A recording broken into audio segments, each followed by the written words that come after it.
Hey, how you doing? This is John, and welcome to John's Long Box. Today we're looking at Volume 13 of DC's Who's Who. This looks like K all the way down there to L. I'm not going to run down the names because the names are right there, but I just instantly I could tell this is George Perez artwork even before I see the signature. This is like I keep saying, George Perez is amazing. I just love all the little details. George Perez said in an interview that he loves stuffing each page with characters. He loves characters, and that's why he always does those wonderful like wraparound covers with 80 billion characters. That's why he did the Crisis on Infinite Earths. He just loves a million characters on each page. I love it. All right, that's from the Legion of Superheroes. All right, let's take a look. George Perez makes these new god characters look outstanding. There you go, light glass or lightning glass. All right, let's open it up. So let's take a look at this. All right, I haven't opened this up since I got this. Who's, how's, and whys. So this is Len Wein giving a little editorial about what's going on. What is it? To the staff of Who's Who. Okay. Did you forget Blackjack and Vatari Force? So it looks like the letters pages maybe continued on the other end, on the other page, the other cover. Contributing editor as well. I can't speak to that. I don't know. My mind. I'll talk a little bit at the end, but my mind's a little off today. All right, so we got Corona. Who drew this? Gil Kane. For some reason, not. Oh, there's his signature. I don't know why. I didn't recognize it. Like I said, my mind's a little off today. I'll explain why at the end. All right. Gil Kane. Green Lantern 40. I don't know what year that is. This is Corona. What is this? Is what? One of the evil guardians from the Guardians of the Universe. I kind of forget his story, but he was what the main villain. Besides the monitor of the Crisis Infinite Earth, like his scientific experiments caused the Crisis Infinite Earth. He kind of split the singular universe into a multiverse. I don't know, pretty big, important character in the history of the grand scheme of things of DC Universe. Crypto the Super Dog. Who drew this? I wouldn't. Colleen Durand and Rick Mann. Oh, Colleen Durand. That's it. That's interesting. I wouldn't have guessed that in a million years. Colleen Durand. I first became aware of her for a comic called A Distant Soil. It was like 42 issues, and I forget what company it was. I know it ended in Image, but it did not start in Image. I think it was like a self-published comic for a while, and that's a very important comic to me. I met Colleen Durand, like if you could consider at a comic convention actually meeting them, because everybody's on, but she was very pleasant, very nice, very sweet, and I told her that I thought her comic was very important to me, and she seemed touched. She seemed nice about it, which is the truth. I talk about this a few times, and if you see my live chat, I asked a couple of people if they would be interested in hearing more about my role-playing game campaign, and if people said yeah, sure. So I'm in the process of organizing some notes.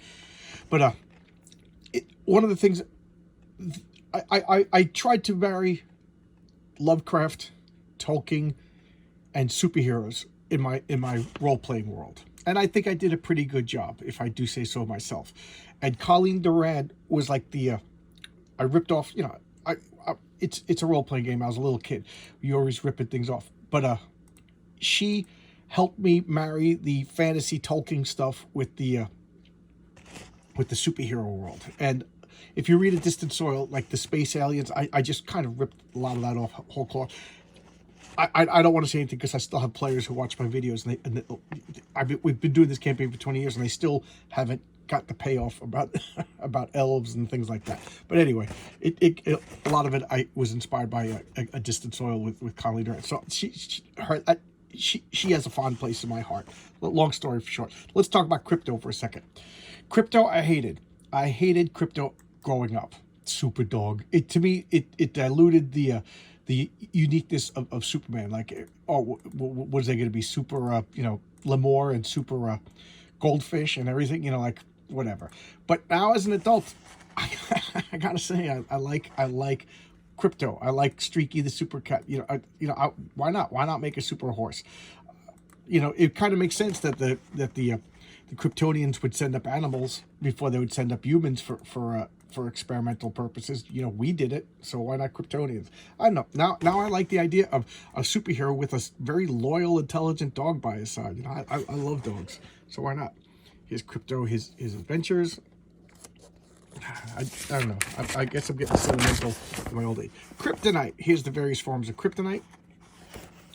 And it's funny because this is stuff I never liked. This red kryptonite that turned Superman into a bug. But and then in the last Superman comic I showcased, it was Superman Action Annual, I think number 12, and it had a Metallo just exposing a Phantom Zone Kryptonian to red kryptonite, and they explained it that it just runs havoc with it unzips their DNA and reruns it, and I was like, oh, that's cool.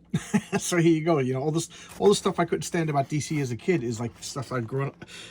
Can I be nostalgic for this if I hated it as a kid? I don't know. What's the term? Is there a term for that? Okay, Kulak. Who drew Kulak? Ed drew Michael Chen and Bob Smith. I know nothing about All-Star Comics too. It's funny is I have that comic. I read that comic, and I know nothing about it. My chair just dropped down. I gotta fix my chair. Kung. Let me guess. He's a kung fu hero. He can transform himself into any kind of animal he can imagine. He retains human intelligence while in animal form. Kung is also a member of the samurai method of fighting. Cool. All right. Kung. There you go. Lady Chan. She looks like a Lady Shiva kind of ripoff. Warlord 56. Oh, geez. Now I know her. Yeah, I loved Warlord. She was in Warlord. Yeah. Oh, geez, how did I not recognize it? Is this, Jan Disarma. Oh, wow, Jan Disarma was one of my favorite colorists, you know, and now here she is, or he is. I don't even know if it's a man or a woman doing the artwork. I'm just so off tonight. Lady Lunar. Lady Lunar. Look at that. Is that orange and green? Just horrible. Will Minot. I don't know anything about her. She's got to be a villain. World's First Comics. Oh, Wonder Woman villain. I know nothing about Wonder Woman comics pre-crisis. Lady Quark. This is a character I've always liked, and she one of those characters that escaped the George Perez design curse. I always say that George Perez is one of my favorite comic book artists of all time, but he's not the best comic book outfit designer. But something about Lady Quark, I just think that is just a cool design, just a cool costume, simple and elegant. Keep it simple, stupid, as my old foreman used to say whenever we were building stuff. League of Assassins, Ra's al Ghul, and all these people. Who drew this? Kyle Baker. This was George Perez, as if I recognized it right away, so I guess I didn't have to say it, but I should say it. Kyle Baker. The League of Super Assassins. What are their names? I don't even know. Titana, Silver Slasher, Nutrax, that's awful. Mist Master, Lazon, that's awful, and Block. Wow. Superboy and the Legion of Superheroes. So what did... I guess this started before I collected the Legion of Superheroes. So was Block a bad guy and had a heel turn? Is that what they call it? A heel turn? The Legion Academy. I just showcased the Legion Academy, and all of these characters were in it. You know, Laurel Kent, Shadow Kid, Jedediah Burkane, Lamprey, unknown, Nightwind, unknown, Crystal Kid, and Comic Queen. This became Quisling, if I remember correctly. Yeah, I just showcased this. This is by Dan Jurgens and Greg Theekson. It's funny. Everything, and this is Keith Giffen artwork. I recognize that instantly. It's not autographed. It doesn't even say. But that's Keith Giffen. And this is the Legion of Substitute Heroes. So these are the guys who didn't quite make it. Antenna Boy, Chlorophyll Kid, Color Kid, Double Header. Why don't they have two heads? Double Header has two heads. Why are they only showing one? Fire Lad, Infectious Lass, Night Girl, Polar Boy, Porcupine Pete, and Stone Boy. Adventure Comics 306. So when you can't find the Legion, you get the Substitute League. Look at this, glorious. This is by Greg LaRocque and Larry Mouse. These, and they're in the costumes that I love. Yep, there's Quizlet right there. So that was another Quizlet. So that wasn't the same Quizlet that was in the Legion Academy. Same race. Yep. There's Block, Bouncing Boy, Element Lad, Pharaoh Lad, Invisible Kid 2. Just so many. I love all these costumes. These costumes are amazing designs. Just classic superhero. Classic superhero. Here's their headquarters. The Legion of Super Pets. Super Horse, Super Monkey. Prody.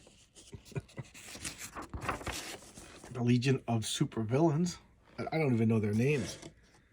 Chameleon Chief. Yeah, so these are like the relatives of the Legion of Super. Cosmic King. I couldn't remember his name for Esper Lass. Hunter. Look at that look. Jeez. I don't know. Lazon. Lightning Lord. Magno Lad.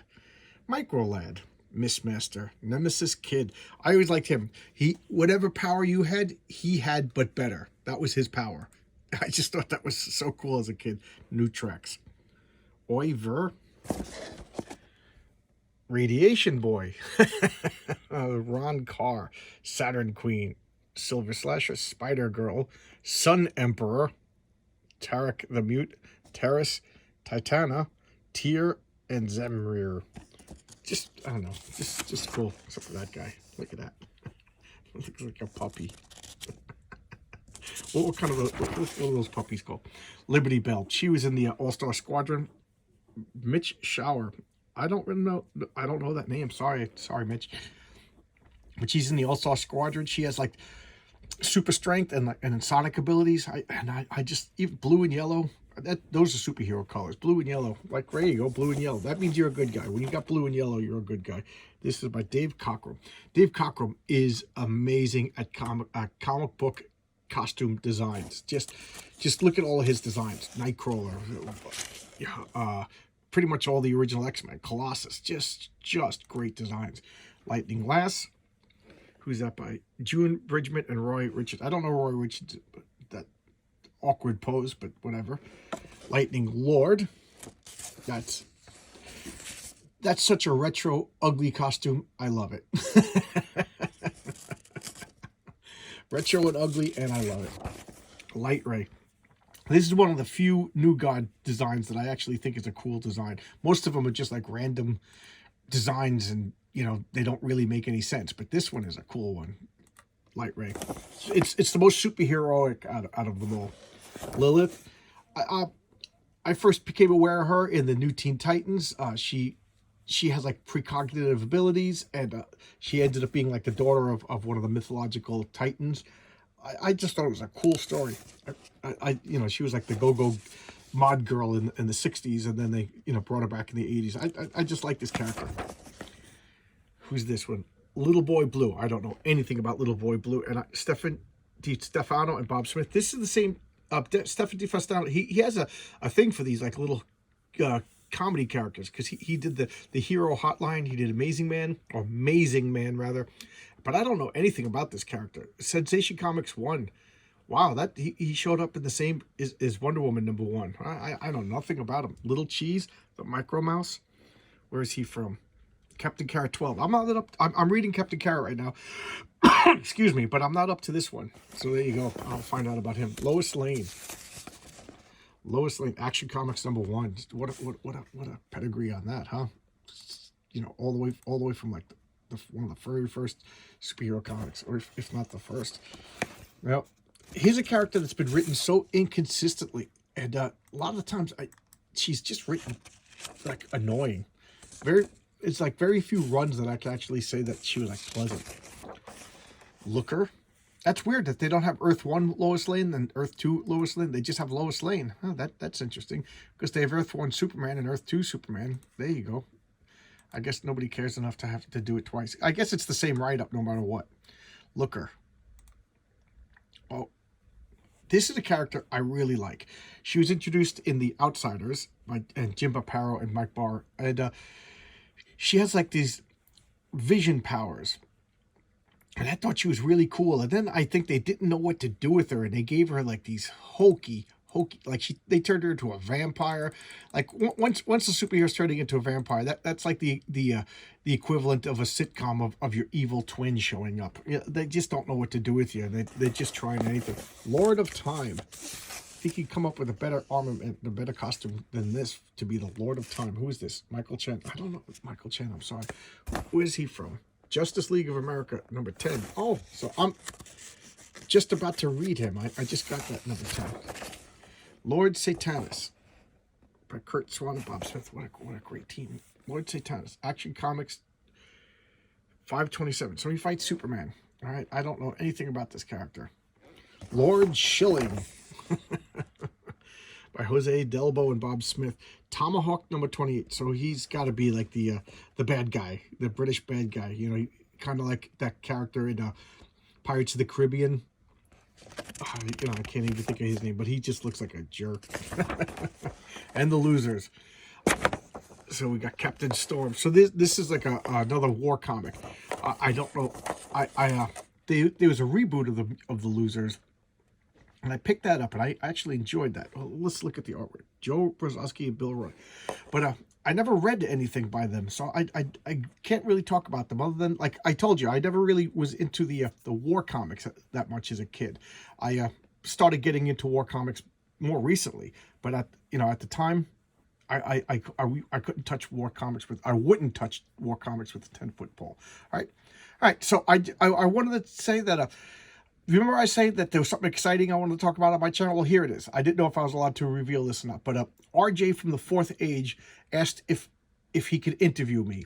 He wants to do like hour-long interviews with various YouTube people, and so he said, how would you like to try it out? I was his first one. I was his guinea pig, and he sent me a link. And I talked to him.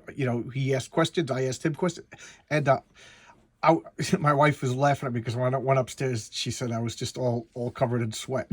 I was so nervous. And RJ said I didn't seem nervous, but you guys could see. So we got like an hour. He had a little bit of technical difficulties. So he said he's going to edit out a few choppy things. And then he wants to put pictures of the comics that we actually talked about. I had a blast. I could have talked to him for another 5 hours. He was so pleasant. It was a lot of fun. So he's going to edit that, and then he's going to put it on his channel, The Fourth Age. And you better believe it. I'll let you guys know when it's published. And go over to The Fourth Age, and I'm sure everybody who watches me already knows The Fourth Age. But go to The Fourth Age, and you can watch my very first interview where I was just a nervous chatterbox. So I don't know. He didn't give me a time frame when it's going to be posted, but I'll let you know. All right? So I'll see you tomorrow with another video. All right? All right. Bye-bye.